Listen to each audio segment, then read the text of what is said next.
Deuteronômio, capítulo de número 14, versículo de número 22. O livro da lei, a Torá, estamos no Pentateuco. Nenhuma dessas palavras aqui são aplicadas para a igreja, e sim para o povo de Israel. É a lei de Moisés. Nós estamos vivendo a graça. É uma nova aliança, não é a aliança antiga. A aliança antiga, Cristo pôs fim. Romanos 10, 4. Naquele madeiro ele cumpriu a lei. A frase tetelestai, do grego, quer dizer está cumprido, está consumado, não existe mais nada o que fazer. Paulo explica aos Colossenses, no capítulo 2, no versículo de número 13, que o escrito de dívida que constava de mandamentos e ordenanças, no madeiro ele rasgou. Ora, como é que um pastor vai me fazer pagar uma dívida que Cristo já pagou? Esta dívida estava sobre o povo judeu. Era o povo judeu, debaixo da lei de Moisés, que tinha que dar dízimo. Agora se espantem, porque esse dízimo nunca foi dinheiro, apesar de já haver dinheiro na época. Mas calma, os assembleanos gostam de ser chamados de bereanos, só que vão pelo que o pastor diz e não pelo que diz a palavra. Vamos ler? Deuteronômio, capítulo 14, versículo 22. Vou ler o 22. Certamente darás os dízimos de todo o fruto das tuas sementes, leia comigo, que ano após ano se recolher no campo. De acordo com esse texto, os dízimos era dado todos os cultos. Precisa ler mais a Bíblia. Os dízimos era anual. De acordo com esse texto aqui, o dízimo que Deus pediu era dinheiro ou era 10% da plantação dos judeus? Precisa ler mais a Bíblia. Quem é que inventou o dízimo como 10% do salário dos crentes? Os pastores, que não tem na Bíblia. Não tem na Bíblia Deus pedindo 10% do salário dos crentes. Não tem. Ora, e como é que vai sustentar a igreja? A igreja somos nós, vou mostrar daqui a pouco. Mas nós nos reunimos no espaço. Faz como nós fazemos aqui. O aluguel aqui é 4 mil, a gente divide entre os irmãos. Você pega 40 irmãos, com 100 reais, pronto, você tem 4 mil reais. As claras, bota 3 pessoas para organizar. Agora eu vou pedir 10% do que ganha 1.000, 10% do que ganha isso, 10% do que ganha isso, e acontece que está aí. Um erro teológico. Já no primeiro versículo, aqui está escrito aqui, certamente darás o dízimo de todo o fruto das tuas sementes, que ano após ano se recolher do campo. 23.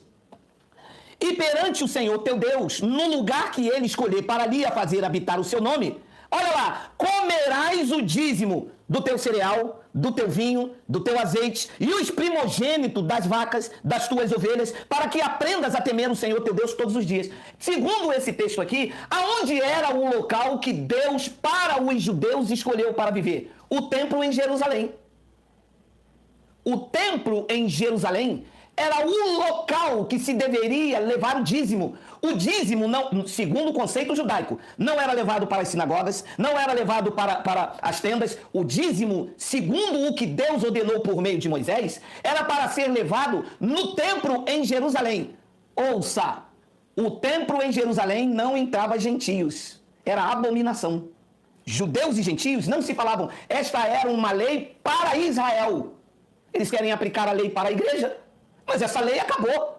Diz Romanos 10, 4, que o fim da lei é Cristo. O fim do dízimo, o fim dos dogmas, o fim dos sacerdotes. Mudou a lei, mudou o sacerdote. Diz o versículo de número 24, quando o caminho te for comprido demais, que os não possais levar, por estar longe de ti o lugar que o Senhor teu Deus escolheu para ali pôr o seu nome, quando o Senhor teu Deus te tiver abençoado, então vende a 10% da plantação dos dízimos e leva o dinheiro na tua mão e vai ao lugar que o Senhor teu Deus escolher. Segundo essa passagem aqui, quando Deus pediu o dízimo, que era 10% da plantação dos judeus, já existia dinheiro? Sim, olha aí, precisa ler mais a Bíblia. E Deus pediu o dinheiro ou 10% desta plantação? 10% desta plantação. O erro teológico está em nós que pregamos a graça de Cristo ou está nos pastores legalistas que ainda trazem a antiga aliança e jogam no colo das pessoas para sustentar um templo? Mas que templo? Que Deus não habita em templo feito por mãos de homens. E o templo, este aqui, em que as pessoas levavam dízimo, Jesus disse, não ficará pedra sobre pedra. O templo não teve importância, tanto é que Cristo derrubou. Derrubou quando ele morreu? Não, derrubou em 37 anos após a sua ascensão ao céu. Então veja, já havia dinheiro lá na lei de Moisés, eu estou lendo a Torá, Deuteronômio, o 5º livro de Moisés da lei, Havia dinheiro, mas Deus nunca pediu dinheiro a ninguém, porque Deus não precisa do dinheiro dos crentes. Deus pediu 10% da plantação, isto era para sustentar a tribo de Levi, que não tinha herança, não podia trabalhar. Os pastores se passam como Levi e querem viver de 10% da renda dos crentes, que trabalham, pegam um trem cheio, pegam um ônibus cheio, enquanto os pastores dentro do gabinete pastoral, elaborando o que fazer para colocar a lei de Moisés de volta dentro da igreja de Cristo, que está livre. Para a liberdade foi que Cristo nos libertou. Permaneceis, pois, firme, e não vos prendais ao jugo de escravidão, que era o que a lei fazia.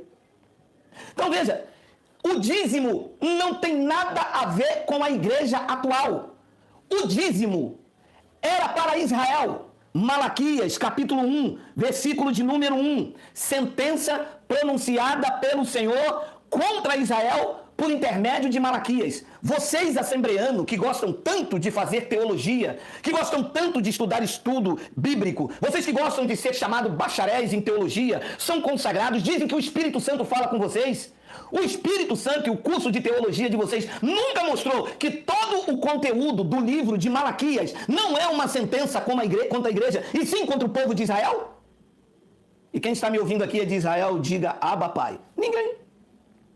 Somos brasileiros, debaixo da Constituição, que me dá o direito, a liberdade com respeito, que eu não estou atacando a pessoa, eu estou trazendo aqui, refutando a sua argumentação, porque ele disse que há um erro teológico não sustentar ou não manter o dízimo e menosprezar o tempo, e eu estou mostrando aqui por A mais B, claro, limpo, que o livro de Malaquias era uma sentença contra Israel, não contra a igreja de Cristo. Depois então vem a frase que os pastores amam. Malaquias capítulo 3, versículo 8. Roubará o homem a Deus? Todavia vós me roubais em dizer, em que te roubamos? Vós quem? Se o conteúdo está direcionado a Israel. Era nós, a igreja? Ou era o povo que estava roubando, em especial os sacerdotes? Isso não tem nada a ver comigo. A carta, a sentença, está endereçada a Israel. Ora, aqui no Rio de Janeiro prenderam Sérgio Cabral com mais de 100 anos. A sentença dada a Sérgio Cabral diz direito a mim? Não, é uma sentença direcionada.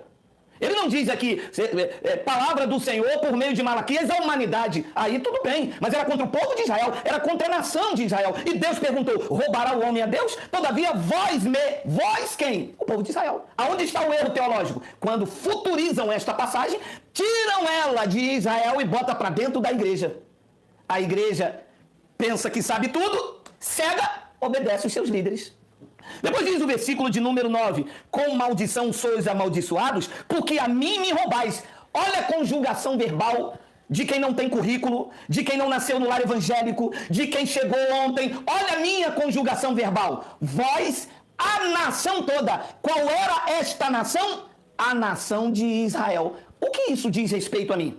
Aí disse assim no vídeo dele, o meu ensino sobre o dízimo não é meu, é da Bíblia. É da Bíblia, mas era para Israel. Não tem nada a ver comigo. Esse escrito de dívida foi cancelado por Cristo. Isto era uma dívida anual, como nós temos IPTU e IPVA. Isto era uma dívida